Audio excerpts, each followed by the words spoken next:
인간의 합리성. 이 합리성의 능력을 발휘해서요. 각자가 자신들의 행위의 법칙을 만드는 거예요. 그 법칙을 뭐 준칙이라고 말할 수 있을 거거든요. 맥심이라고 하는데요. 내 주관적인 행동에 있어서 규칙, 법칙, 기준이 되는 걸 나 스스로 만들어요. 그리고 그걸 나 스스로 만들어서 내가 자신에게 규제하는 거예요. 자, 뭐 예를 들어 금연하자고 했잖아. 자기 스스로에게. 자, 이제 금연하기로 했어. 그러면 이제부터 아무리 뭐 담배가 피고 싶어도 그걸 참아야 돼. 라고 자신에게 준칙을 만들어주고, 자, 공부 시간에는 절대로 딴 생각하지 말고 열심히 공부하기로 했잖아. 자, 딴 생각하지 말고 노력하자. 라는 스스로의 규칙, 준칙을 만드는 거죠. 그리고 더 나아가서는요. 그 준칙이 내 개인적인 차원에서 머무르는 것이 아니라 모든 사람이 어떤 상황에서 봐도 보편타당하게 그것은 옳다라고 말할 수 있는 도덕 법칙을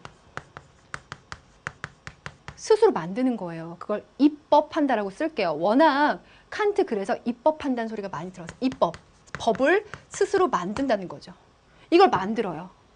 그러니까 모든 인간들은 이걸 만들 수 있는 이성적이고 합리적인 능력을 갖고 있는 존엄한 존재들이에요. 자연 법칙의 지배를 받는 수동적 존재가 아니라는 거죠.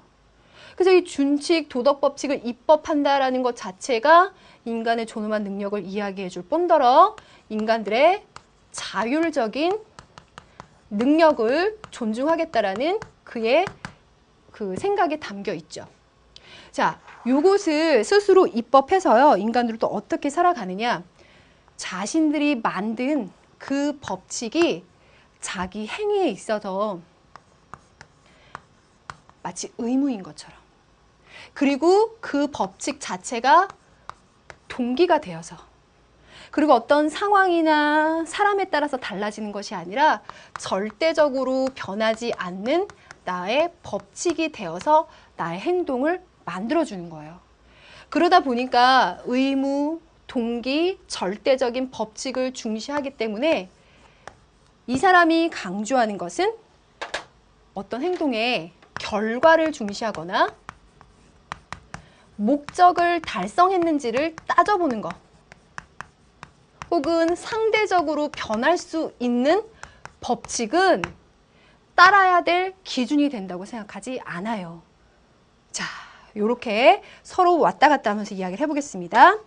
그러한 의미에서 칸트는요, 인간들에게 도덕적인 행동을 해줄 수 있는 어떤 동기나 의무가 만들어져야 되는데, 그건 뭐냐? 우선 의지라고 써볼게요. 이 의지라고 하는 건 아리스토텔레스 할 때도 나왔잖아요. 인간들이 이것이 선하다라는 걸 알아요. 그런데 그걸 행동을 못할 수도 있어요. 그건 뭐였죠? 의지 박약이었죠. 그래서 의지를 지속적으로 키우는 그 훈련이 필요하다고 했는데, 예를 들어 생각해 보세요. 만약에 지금 도둑질을 하고 있는 도둑에게 그 의지가 강하다면 더 대범하게 도둑질을 해버릴지도 몰라요. 그래서 칸트가 생각했을 때의 의지는, 인간을 도덕적으로 행동해 줄 수 있게 하는 그 의지는 그냥 의지여서는 안 되고 선한 행동을 하겠다는 의지여야만 해요. 그것을 선의지라고 합니다. 선의지. 이 선의지는 칸트에게서 굉장히 중요하게 나오는 것인데요. 선의지에 관한 해석 선생님이 써놨습니다. 자, 이 선의지를 자신의 의무와 동기, 그리고 절대적인 도덕 법칙으로 삼아서 인간은 행동해야 된다라고 보고요. 여기다가 하나의 설명을 더 덧붙이면은요, 실천, 이성. 이 말도 잘 등장하는데 이 말을 딱 명쾌하게 정리하기가 여러분들은 좀 어려울 수 있는데요. 인간에게는 이론 이성, 실천 이성이 있는데 이론 이성과 구분되면서도 그것과는 우위에 있는 것으로 보거든요. 여기에서 말하는 실천 이성이라고 하는 건 뭐냐? 인간들에게 도덕적인 행동을 하는 그 의지를 규정해주는 이성이에요. 또 실천력, 실천 의지, 실천의 능력, 실천 능력, 의지 능력이라고 하는 게 제일 좋겠네요. 의지 능력을 말해주는 것이 바로 실천 이성입니다. 그래서 아무리 흉악한 범죄를 짓고 있는 사람이라고 할지라도 우리가 세운 도덕 법칙 있죠? 이 도덕 법칙에 대해서 존경하고 그것에 주목하는 그런 능력은 있다는 거예요.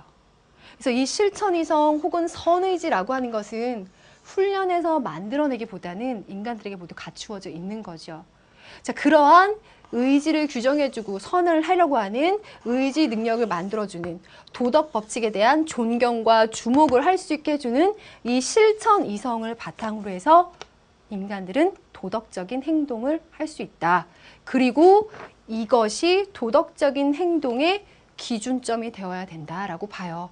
이것을 엄격하게 제시하면서 그렇지 않은 행동과 구별하려고 하는 것이 칸트에게 있어서는 가장 중요한 핵심적인 요인이 되겠습니다.